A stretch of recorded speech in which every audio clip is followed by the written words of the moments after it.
Pendengar, Bank Indonesia memperkirakan ekonomi nasional tahun ini dapat tumbuh hingga 5,5% atau lebih tinggi 0,5 dari perkiraan pertumbuhan tahun lalu. Meski demikian, dalam menopang pertumbuhan ekonomi Indonesia tersebut, BI menyebut Indonesia harus mampu menjaga keberlanjutan peningkatan konsumsi dan investasi. Kami hadirkan laporan khusus Pro 3 bersama Tegar Hanif.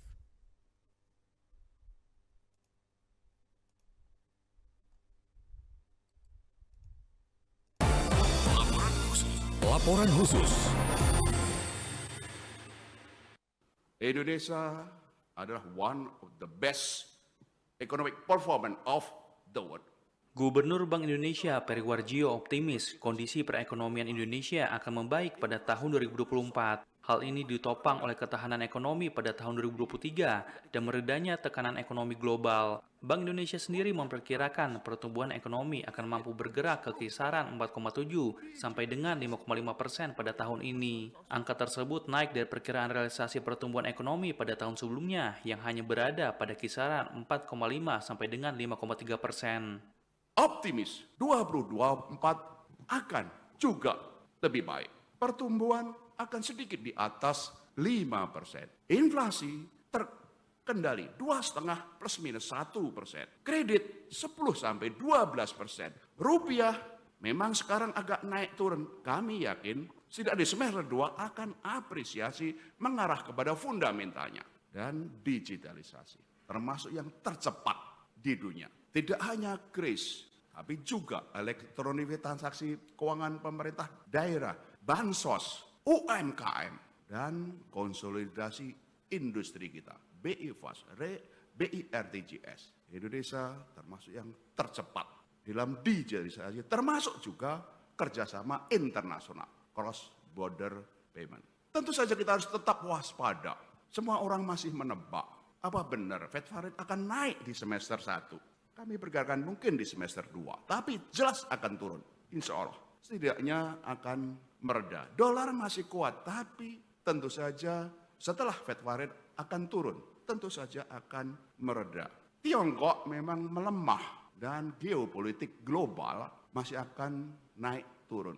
Untuk mencapai hal tersebut, Deputi Gubernur Bank Indonesia Aida S. Budiman mengatakan, Indonesia harus mampu menjaga keberlanjutan peningkatan konsumsi dan investasi guna menopang pertumbuhan ekonomi nasional pada tahun ini. Aida mengatakan, Indonesia perlu memastikan pertumbuhan ekonomi terus berada dalam tren meningkat. Tetapi ada 3 hal yang untuk berhati-hati untuk kita lihat lebih lanjut. Pertama tentunya global yang belum ataupun masih terus dinamis. Kita masih melihat bagaimana nanti high for longer. Yang kedua adalah resiko geopolitik. Selain perang-perang juga tahun ini adalah tahun ini tidak mengalami gangguan. Seperti kita lihat sekarang di Tiongkok sedang menghadapi masalah sektor perekonomian. Poin kedua, dari angka-angka proyeksi kami, komposisi dari pertumbuhan ekonomi nanti akan berasal dari permintaan domestik. Untuk itu Indonesia harus bisa menjaga konsumsi dan investasi. Dan poin ketiga, medium term kita harus menuju ke arah 6%. Jadi kita perlu pertumbuhan ekonomi yang meningkat. Poin ketiga yang menjadi key message dari presentasi saya adalah jadi sinerginya bagaimana ya untuk kita bisa menjaga optimisme tersebut. Sinerginya temanya adalah jaga ketahanan dan kebangkitan perekonomian nasional. Ketahanan ini kebijakan moneter bersama-sama dengan fiskal dan KSSK akan menjaga yang namanya stabilitas makroekonomi dan sistem keuangan. Untuk bisa merealisasikan pertumbuhan ekonomi yang terus naik secara berkelanjutan, Aida meyakini kuncinya terletak pada hilirisasi. Namun bukan sembarang hilirisasi, melainkan terdiri dari 2 kategori, yakni hilirisasi yang butuh modal tinggi dan hilirisasi pangan. Yang paling penting adalah bagaimana kita bisa bangkit. Untuk itu ada 3 strategi yang mesti kita lakukan. Pertama, terus bertransformasi menjadi negara industri. Yang kedua, kita mesti punya sumber-sumber pertumbuhan ekonomi baru, yaitu pariwisata. Dan yang ketiga, 1 dan 2 tadi harus bisa menyerap tenaga kerja. Dengan demikian, level pertumbuhan ekonomi akan lebih sustainable dan akan berkualitas. Kuncinya apa di sini adalah hilirisasi. Tapi hilirisasi harus kita lakukan dengan 2 lintasan. Satu hilirisasi yang kita sebut dengan kapital atau sering dikenal hilirisasi minerba.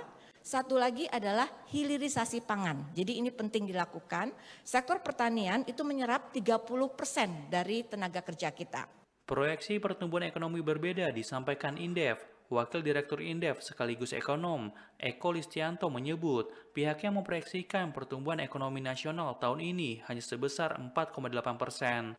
Menurutnya hal itu dikarenakan terjadinya perlambatan ekonomi global, tingginya harga komoditas, hingga pemilu mendatang. Di Indonesia sendiri, pemilu ini juga cukup menjadi perhatian ya dari para pelaku usaha. Jadi kalau BI menyatakan bahwa yang harus dijaga untuk mencapai target 4,7 sampai 5% lebih sedikit tadi itu ya, itu adalah konsumsi dan investasi. Ya saya sih sepakat ya dengan itu, memang engine of growth kita terutama dari konsumsi gitu.